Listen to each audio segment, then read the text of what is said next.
청와대에 춘풍추상이라는 글귀를 본 적이 있습니다.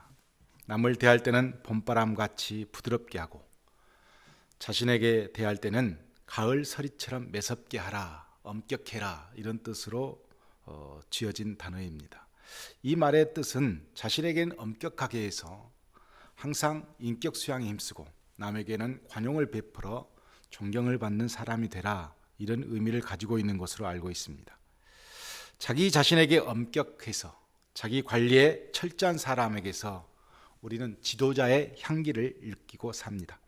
조금은 부끄럽지만 한국교회 지도자들은 교인에게는 대단히 엄격한 복음의 실천을 강조하면서 막상 자신들에게는 너무도 관대하는 것을 보면 춘풍추상이라는 이 엄청난 단어 앞에 너무도 부끄러운 모습이 아닌가라는 생각이 듭니다. 오스트리아의 수도 비엔나 임페리얼 박물관이 있습니다. 이 박물관에는 세계적으로 유명한 그림 한 점이 소중하게 간직되어 있습니다.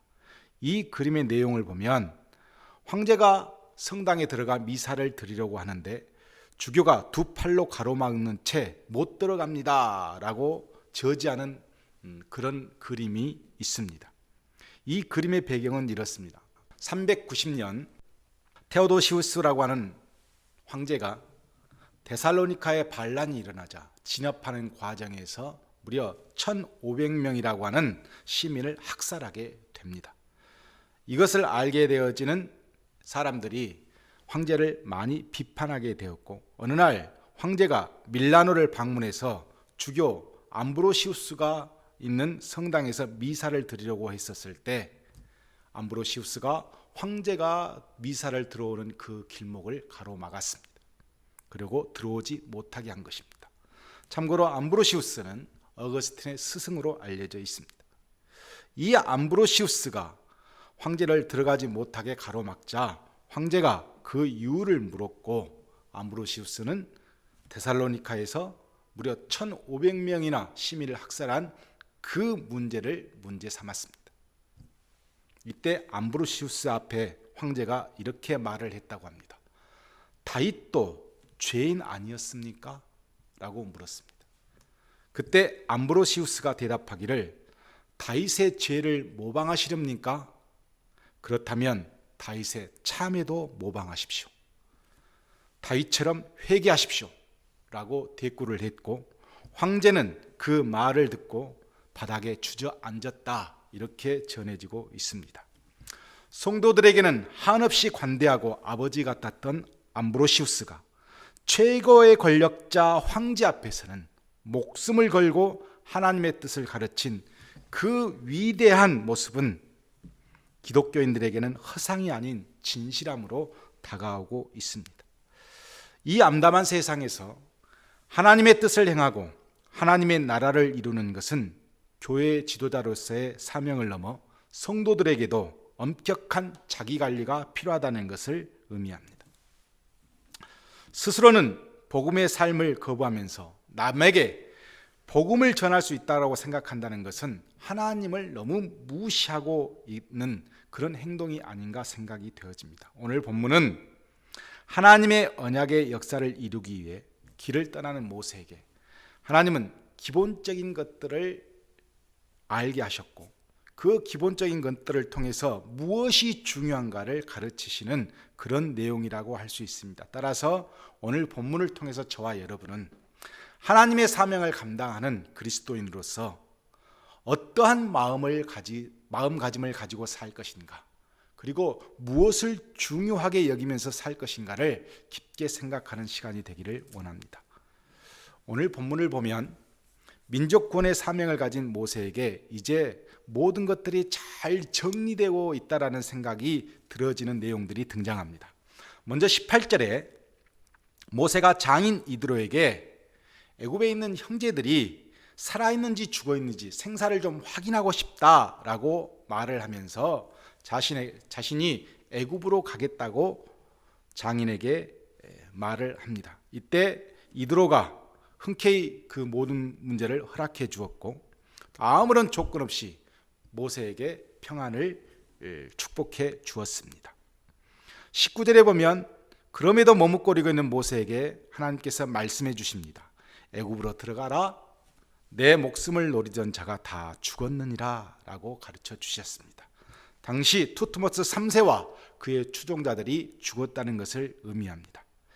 이제 변명하고 머뭇거릴 만한 외적인 조건들이 잘 정리되었으므로 모세는 길을 떠날 수 있게 되었습니다. 하나님의 사역을 시작할 때에 이렇게 외적인 환경들이 하나씩 하나씩 잘 정리되면 우리는 그것이 하나님께서 나를 부르시는 증거 또 증표로 받아들이는 경우가 많습니다. 대부분 큰 결정을 내릴 때마다 외적인 환경들에 주목하여 이것을 우리는 표적으로 삼습니다. 저 또한 신학교에 들어왔었을 때 하나님 이런 것들을 하나님께서 정리해 주시면 그것을 표적으로 받겠습니다.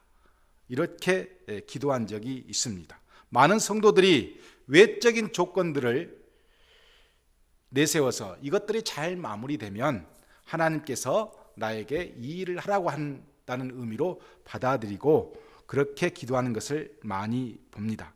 그것이 당연한 절차처럼 우리에게 느껴지기도 합니다. 모세도 외적인 환경들이 잘 마무리되자 그것을 바탕으로 20절에 하나님의 지팡이를 잡았다. 성경에 이렇게 기록하고 있습니다. 드디어 모세는 하나님의 구원의 역사를 이루기 위해 애굽의 길을 떠나게 된 것입니다. 하나님은 이런 모세의 발걸음에 더 힘을 가해 주십니다. 그래서 하나님은 하나님의 뜻을 따라 이동하고 있는 모세에게 애굽에서 진행되어질 하나님의 역사를 조목조목 설명해 주기 시작합니다. 21절과 23절에 요약해서 설명해 주었고 모세는 그 말씀을 듣고 더욱더 하나님의 뜻을 이해하게 되었을 것입니다. 이제 더 이상 걱정과 고민은 영적인 낭비라고 볼 수 있습니다. 그런데 중요한 것은 지금까지 이 모든 과정은 모세의 사역을 이루는 데 있어서 외적인 요소들이라는 것입니다. 여기서 문제가 발생했습니다. 길을 떠나는 과정에서 외적인 조건들은 잘 마무리되고 진행되었는데 내적인 모세의 마음에 대해서는 모세가 크게 신경 쓰지 못했다는 것입니다. 참 이상하게도 내적인 싸움은, 내적인 문제는 가장 가까운 내 가족으로부터 시작된다는 것입니다. 모세가 애굽을 향해 떠나는 길에 아내와 게르솜 아들을 데리고 길을 떠나게 되었습니다. 문제는 십보라가 만삭이었다는 것입니다. 모세는 첫째 아들 게르솜을 낳을 때 유대 전통에 따라 할례를 행했습니다. 게르솜이라고 하는 뜻은 나그네라고 하는 뜻인데 모세는 아마 첫째 아들을 보면서 내가 나그네 인생을 살면서 이 미디안에 있는데 하나님께서 이 나그네 인생에게 아들을 주셨다라는 의미로 받아들였고 그래서 아들에게 할례를 행해서 이 아들이 히브리임을 증명하는 증표로 삼는 그런 할례를 행했던 것 같습니다. 그런데 십보라가 둘째 아이를 임신하여 만삭이 되었을 때 모세를 따라 움직이면서 이제 길을 가다가 숙소에서 출산하게 된 것입니다. 그런데 이상한 일이 벌어졌습니다. 숙소에서 모세가 하나님의 강권에 의해서 곧 죽을 것 같은 일이 벌어진 것입니다. 십보라는 왜 모세가 이렇게 하나님으로부터 죽을 것 같은 일을 당하게 되었는지 알고 있었습니다. 그것은 할례였습니다. 광야길 중에 출산한 둘째 아들에게 할례를 행하지 못했던 것입니다. 예상해 보면 이렇습니다. 8일 만에 행해야 하는 이 할례를 이 어린 아이에게 행했다가 염증이 생기거나 또 잘못하면 여행길에 큰 부담이 될 수 있으므로 이 소중한 생명을 지킨다는 생각에 할례를 행하지 못했던 것 같습니다. 성경에 두 부부가 큰 다툼을 보이지 않았다는 것은 아마도 모세도 할례를 행한다는 것은 무리라고 보았던 것 같습니다. 미디안의 제사장 딸이었던 십보라가 할례를 행하지 않는 것은 그에게 큰 의미를 두지 않는 그런 삶이었기 때문이었습니다. 단지 남편의 어떤 민족성을 지켜준다는 의미에서 게르솜에게 할례를 행했지만 둘째 아들에게는 위험 부담이 있으므로 할례를 행하는 것에 반대했던 것입니다. 이 사건은 우리 모두에게 반드시 오는 영적인 함정들이 무엇인가를 우리에게 소개하는 내용이라고 볼 수 있습니다. 하나님의 역사 진행에 있어서 순조로운 외적인 조건들이 잘 진행되어질 때 우리는 그것을 하나님의 응답으로 여기고, 하나님께서 내가 이 길을 떠나시자 이렇게 환경들을 바꾸어 주시는구나 라고 받아들이면서 우리에게 큰 문제가 발생하는데, 그건 뭐냐면 자기 관리에 대해서는 소홀히 할 수 있다는 것입니다. 모세와 십보라는 할례를 행하거나 행하지 않거나 그것을 중요하게 여기지 않았습니다. 어쩌면 할례는 외적인 상징이라고 생각했을 것입니다. 그런데 하나님은 모세의 생명까지 위협하는 고통을 주시면서 이 문제를 간단하게 끝내지 않았습니다. 할례가 무엇이기에 하나님은 이렇게 중요하게 다루신 것일까? 창세기 17장에 보면 할례가 무엇인지를 잘 설명해 주고 있습니다. 하나님은 어느 날 아브람, 존귀한 아버지라는 이름을 아브라함, 열국의 아버지란 이름으로 계명을 하십니다. 이때 아브람은 어떤 상황이었냐면 하나님의 약속을 끝까지 믿지 못하고 그만 이스마엘이라는 자식을 낳아 13년이 흘렀습니다. 아브람은 99세, 이스마엘은 13세 나이에 하나님께서는 할례를 행하도록 하셨습니다. 할례를 행하면서 뭐라고 말씀하셨냐면 언약의 증표이니 너에게 속한 모든 사람에게 할례를 행해라, 이렇게 말씀하셨습니다. 할례는 이삭을 약속하신 하나님의 약속을 끝까지 믿지 못한 아브람에게 이제는 끝까지 믿고 살아라, 존귀한 아버지가 되지 말고 열국의 아버지가 되라 라는 의미로 할례를 행하게 하셨습니다. 따라서 이스라엘 백성들이 이 할례를 행할 때는 어떤 마음이었냐면 구별된 마음이었습니다. 세상과의 구별된 마음으로 할례를 행했습니다. 세상은 하나님의 약속과 언약을 믿지 않지만 이스라엘 백성은 하나님의 언약과 약속을 믿습니다. 어떻게 믿습니까? 끝까지 믿습니다. 이삭을 주실 때까지. 그래서 어떻게 살아야 합니까? 구별되게 살아야 합니다. 하나님의 약속과 언약이 삶의 기준이 돼서 세상의 기준과는 전혀 다른 삶의 기준으로 구별되어진 삶을 살라는 의미로 할례를 받아들이게 되었고, 내 육신의 표피를 잘라버리듯이 육신의 삶의 기준을 다 잘라버리고 이제는 하나님의 언약의 백성으로서 하나님의 언약을 의지하고 영적인 삶을 살라는 의미로 할례를 받아들였던 것입니다. 모세의 출발은 세상과 구별되어야 하고 아들에게 할례를 행함으로 끝까지 약속을 믿고 따르는 언약의 백성임을 스스로 거룩하게 구별할 그런 할례를 행함으로 그런 의지를 나타내고 그렇게 하나님께 고백하기를 원하셨던 것입니다. 그런데 모세는 외적인 것들은 잘 정리되었으나 자기 관리에 크게 힘을 쏟지 못했던 것입니다. 영적인 문제를 다루는 지도자들은 자기 관리에 가장 기본적이고 가장 먼저 되어야 하는 자기 관리에 매번 신경을 써야 하고 집중해야 합니다. 기회가 있을 때마다 내가 하나님의 백성이라는 것을, 언약과 약속을 가지고 있는 백성이라는 것을 늘 되새김질하며 매번 신경 쓰지 않으면 우리는 육신의 표피를 잘라내서 세상과 구별되어진 삶을 살 수가 없습니다. 그래서 늘 영적 지도자들은 하나님과의 관계 안에서 이 할례와 같은 마음의 할례를 늘 되새김질해야 하는 것입니다. 그래서 기도하고, 그래서 성경 읽고, 그래서 손해를 보더라도 세상과 구별되어진 삶을 선택하는 겁니다.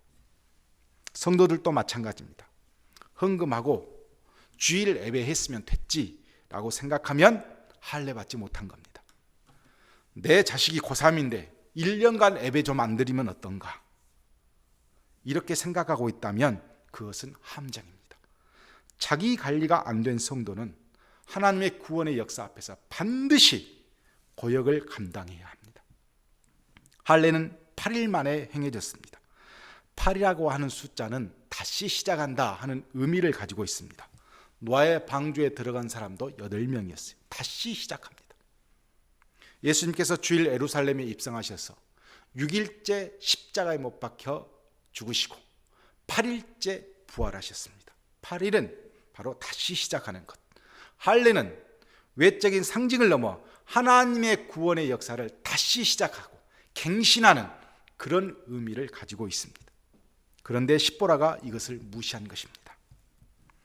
지금 하나님의 구원의 역사를 이루어야 할 모세가 할례와 같은 하나님과의 관계적인 문제를 너무 가볍게 여김으로써 지도자가 가져야 할 그 마음의 자세를 모세는 잃어버린 것입니다. 이렇게 자신에게 관대한 영적 자세로는 하나님의 구원의 역사를 이룰 수 없습니다. 어쩌면 십보라는 그렇게 생각했을 것입니다. 지금의 환경이 할례를 받을 수 없는 환경이다. 소중하게 얻은 생명인데 할례를 행한다는 것은 위험할 수 있다. 어쩌면 하나님의 명령의 길에서 지체하는 결과를 가져올 수도 있다. 그러니 할례 정도는 나중에 해도 된다. 우리도 십보라처럼 생각하고 있는 경우가 많습니다. 지금 이런 시기에 무슨 예배를 드린단 말인가? 내 이성이 거룩하고자 하는 나의 다짐보다 자꾸 앞설 때 우리는 영적인 죽음을 맛보게 됩니다. 모든 우리의 이성적인 자유로부터 하나님의 거룩한 성결의 마음을 지키는 것이 구원의 역사를 이루는 첫걸음이어야 한다는 것입니다. 십보라가 하나님의 요구대로 아들에게 할례를 행했습니다. 그리고 모세의 생명을 구했습니다. 아들 이름을 엘리에셀이라고 지었습니다. 이 뜻은 하나님이 도우셨다, 이런 의미를 가지고 있습니다. 모세는 엘리에셀의 할례로 살아나고 난 후에 큰 깨달음을 가졌던 것 같습니다. 그것은 하나님의 도우심을 통해 하나님의 구원의 역사를 이룰 수 있다라는 깨달음이었고, 그것이 할례를 통해서 이루어진 것이었기 때문에 더더욱 그에게 있어서 깊은 어떤 생각이 있었던 것 같습니다. 그래서 십보라와 두 자녀를 데리고 가지 않고 장인 이드로가 있는 미디안으로 다시 돌려보냅니다. 무엇을 의미하냐면 영적인 사명을 앞두고 가는 길에 방해가 될 수 있는 인간적인 요소들을 제거했다는 것을 의미합니다. 결과적으로 이방인 제사장의 딸 십보라는 하나님의 구원의 역사를 체험할 수 있는 가장 확실한 체험을 하지 못하게 되는 결과를 맞이하게 됩니다. 출애굽기 18장에 가보면 이스라엘 백성들이 이제 애굽에서 하나님의 10가지 재앙을 애굽에 쏟고 나서 그들이 출애굽에서 이제 광야길로 들어서서 시내산으로 옮길 때 그 노중에 보면 십보라와 두 아들을 만나게 됩니다. 그러니까 애굽에 있었던 구원의 역사를 십보라는 체험할 수 없게 된 것입니다. 광야길에서 십보라를 만난 모세는 기뻤겠죠. 그러나 성경에 보면 어느 날 갑자기 십보라가 사라지고 없습니다. 광야 노중에 죽은 것입니다. 결국 모세가 가나안 땅 앞에 가기까지 십보라는 존재하지 않았습니다. 하나님의 구원의 역사를 가장 밀접하게 근접해서 경험할 수 있었던 기회를 십보라는 놓치게 된 것입니다. 사랑하는 성도 여러분, 할례는 분명히 외적인 상징입니다. 그러나 하나님은 아브라함을 통해 이 외적인 상징을 거룩한 상징으로 받아들이도록 그렇게 말씀하셨습니다. 거룩은 하나님과 나의 관계에서 가장 본질적이고 가장 기본적인 그런 단어라고 할 수 있습니다. 바울은 로마서 2장 28절과 29절에 이렇게 증거했습니다. 무릇 표면적 유태인이 유태인이 아니요 표면적 육신의 할례가 할례가 아니니라.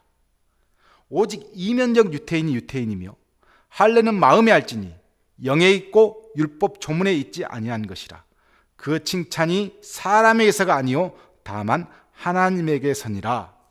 하나님은 아들에게 할례를 행하는 모세에게 표면적 할례를 요구하는 것이 아니라 이면적 할례를 요구하는 것입니다. 아브라함은 하나님의 약속을 끝까지 믿지 못하고 이스마엘을 탄생시켰지만, 모세 너는 나를 믿고 끝까지 따라라. 그 의미로 자신에게 할례를 행해라. 이 할례는 너와 나의 증표가 된다. 육신의 표피를 제거함으로써 세상의 모든 조건과 세상의 모든 생각을 다 구별하여 하나님만 의지하고 끝까지 따른다면 너는 마음의 거룩한 할례를 받는 그런 사람이 될 것이다. 외적인 환경의 변화보다 마음의 할례를 통해 하나님의 지팡이를 잡아야 했던 것입니다. 잘 풀리고 내 입맛에 맞는 환경이 주어진다고 해도 마음의 할례를 행하지 않는다면 그것은 살아날 수 없습니다. 한국교회는 표면적 그리스도인 때문에 죽습니다. 이면적 그리스도인들이 일어나 마음의 할례를 행할 때 하나님의 구원의 역사를 이루는 주인공이 될 수 있는 것입니다. 말씀을 마치겠습니다. 모든 관계는 가볍게 여기면 무뎌집니다. 하나님과 우리의 관계도 우리가 가볍게 여기고 그것에 늘 기본적으로 내 삶을 두지 않으면 우리는 관계가 무뎌질 수 있습니다. 창세기 25장에 에서가 야곱의 떡과 팥죽을 먹고 장자의 명분을 야곱에게 양도하는 장면이 등장합니다. 그런데 이 과정을 성경은 이렇게 평가했습니다. 에서가 장자의 명분을 가볍게 여기었더라. 하나님과 관계에서 본질이 되는 언약을 가볍게 여겼던 것입니다. 관계를 가볍게 여김으로 하나님의 언약도 가볍게 여긴 것입니다. 가볍게 여기는 그 삶, 자신에게 엄격하지 못한 그 삶 때문에 무너진 것입니다. 방송에서 최양락과 최수종이 같은 나이라는 것을 제가 알게 되었습니다. 그런데 이 최양락과 최수종이 부부의 삶에도 굉장히 다른 삶을 살고 있었습니다. 최양락과 팽현숙 씨는 굉장히 친구처럼 살아요.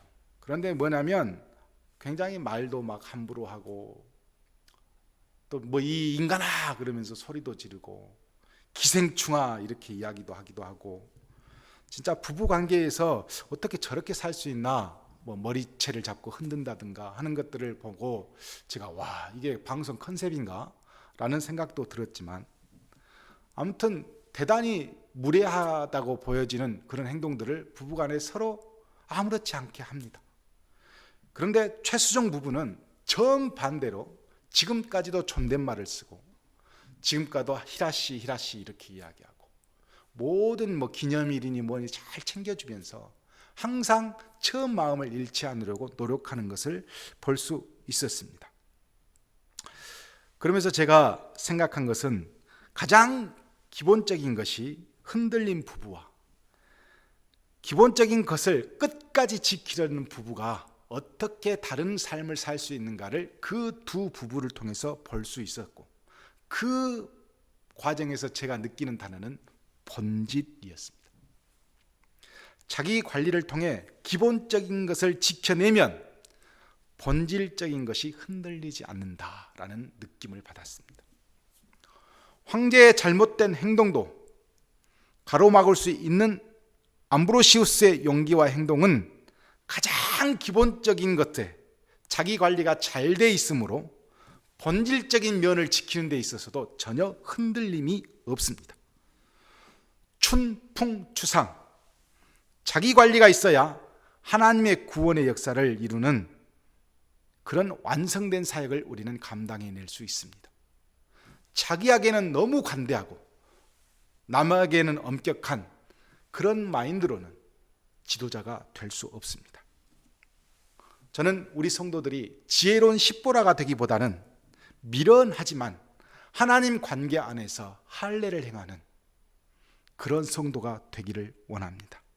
하나님은 우리를 구원의 기쁨을 누리는 거룩한 곳으로 인도하기를 원하시는데, 우리는 가장 기본적인 하나님과 나 관계 안에서 육신의 표피를 다 잘라내는 할례까지도 우습게 생각하고 내 환경에 맞추어서 생각하고 내 기준으로 생각하고 내 이성적으로 판단으로 생각한다면 우리는 표면적 그리스도인이 될 수밖에 없고 이면적 그리스도인이 되기에는 너무도 부족한 삶을 살 수밖에 없습니다.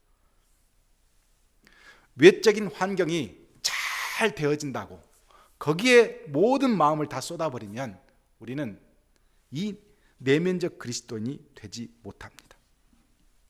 사랑하는 성도 여러분, 모세에게 할례는 어쩌면 너무 당연한 것이긴 하였으나 미루어도 전혀 상관없는 것이라고 생각할 수 있었을 것입니다. 그러나 이것을 지켜내고 이 의미를 내 마음에 되새김질하고 다시 한번 내 마음에서 그것들을 확인하고 이 귀찮은 과정을 끊임없이 해 나갈 때 우리는 하나님의 구원의 역사를 이룰 수가 있습니다. 지금 이 암울한 시대에 무엇을 해야 또 어떤 일을 해야 잘한 것인지 알 수 없는 이 시대에 가장 기본적인 것, 하나님 앞에서 내 마음의 할례를 행하는 것이 지혜로운 그리스도인입니다.